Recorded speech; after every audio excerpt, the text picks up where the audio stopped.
Le 17 mars 2026, la Confédération africaine de football a tranché dans le dossier de la finale de la Coupe d'Afrique des Nations 2025.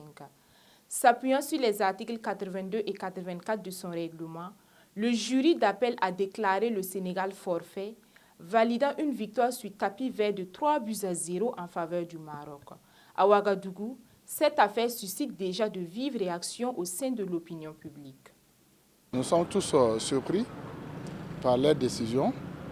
Un match de football se joue sur le terrain, 90 minutes avec prolongation.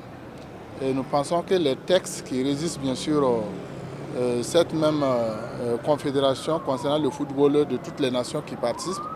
Alors ces textes ont été bien sûr rédigés il y a très longtemps de cela et ces textes également aussi le jour même de la finale, ces textes également étaient en vigueur. Alors pourquoi bien sûr pendant les 90 minutes, les 120 minutes bien sûr, ils n'ont pas eu le courage, ils n'ont pas eu l'intelligence, ils ne se sont pas rappelés bien sûr pour dire qu'il y a les textes et que bien rapidement on doit aller prendre connaissance des textes et venir bien sûr prendre une décision. Vous les laissez, les gars bien sûr partent en prolongation. Parlez. Alors, et quand ils sont partis en prolongation, forcément bien sûr la meilleure équipe a gagné.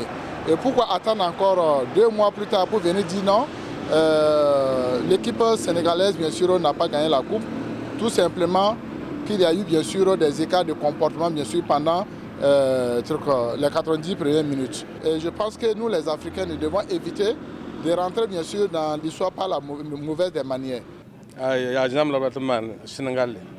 Sénégal tombe pas mais bamala tan yetu kapame balla rarba la betu kapame coupe gatin kent ba metu latin le yam ya panga ton ka sakri ndik Sénégal coupe ko Maroc na wone ay mamale kan ka to coupe ba mo ko sa bala ka bu mun teye bam nan de coupe ko na wandu do bam ci wandu do ligri coupe ko de Sénégal ndat na de ko Maroc wa anda ka nan bala nan wone ka tere imagine anda Burkina Côte d'Ivoire nda tonte am ba na de coupe Burkina gande ko Côte d'Ivoire ka sa coupe ka bu mun de tene loye bombe Sénégal sa wa Sénégal da man ba ba voilà anda ka nan bala ka tere Sénégal da man anda da mbubi zinet wali coupe ba ba. Moi je pense que en tout cas si la CAF peut retirer ça, en tout cas ça me plaît parce que le penalty du Maroc là, le Sénégal a critiqué et puis il est rentré et puis il est sorti. Donc avec tout ça, ça fait effrayer l'attaquant du Maroc, Brahim Zaza, plus le penalty l'a donné au gardien. Donc de ce côté, il faut que la CAF retire la canne là pour le mettre au Maroc. Ça c'est clair. Asida ton me wuma yella Confédération africaine de football la yella.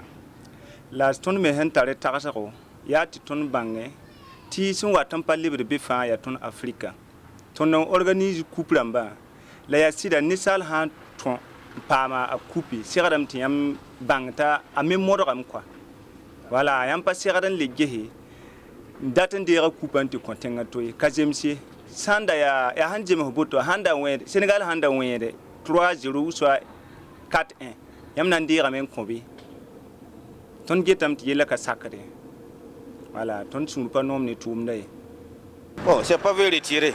Il est juridiquement il y a une commission qui a statué et qui a prononcé son verdict.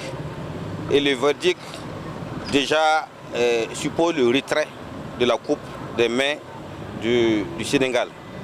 Maintenant, c'est une bataille juridique qui est engagée et c'est le tribunal administratif de l'arbitrage sportif, le TAS, qui va maintenant intervenir en dernier appel.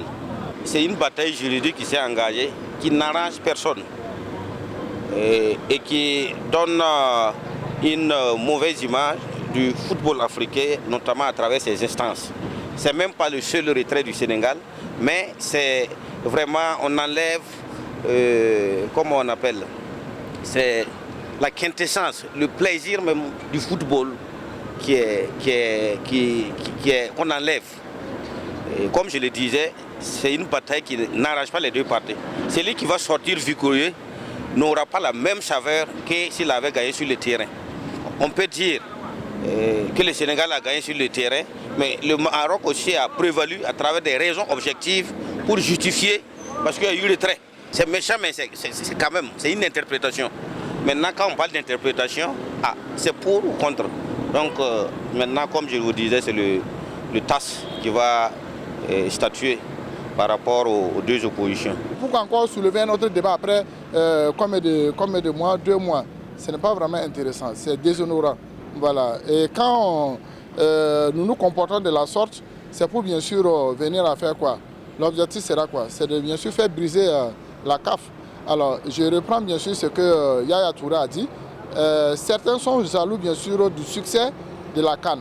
Voilà, la CAN bien sûr, c'est que ça doit venir juste après c'est l'UEFA ou bien c'est quoi encore, la Coupe européenne. Alors tellement que les gens sont jaloux de ce succès, alors ils veulent bien sûr à tout prix voilà, trouver une solution quand même pour nuire à cela. Et imaginons bien sûr que 20-30 pays se retirent de la CAF, c'est fini. Voilà, ça peut être bien sûr un des objectifs recherchés par ces gens. Alors, et pour encore revenir ce que notre capitaine avait dit en son temps, lors de la compétition Bertrand, il a dit qu'en fait le niveau de la CAN dépasse un peu la compétence des arbitres. Voilà. Et il a été sanctionné bien sûr à payer autour de 50 000 euros, ou bien ces dollars. Mais lui il avait dit ça dès le début, mais on ne l'a pas cru. Mais voilà que bien sûr, tout ce qu'il a bien sûr dit, ça s'est révélé bien sûr à la finale. Et ça a été vraiment de la catastrophe.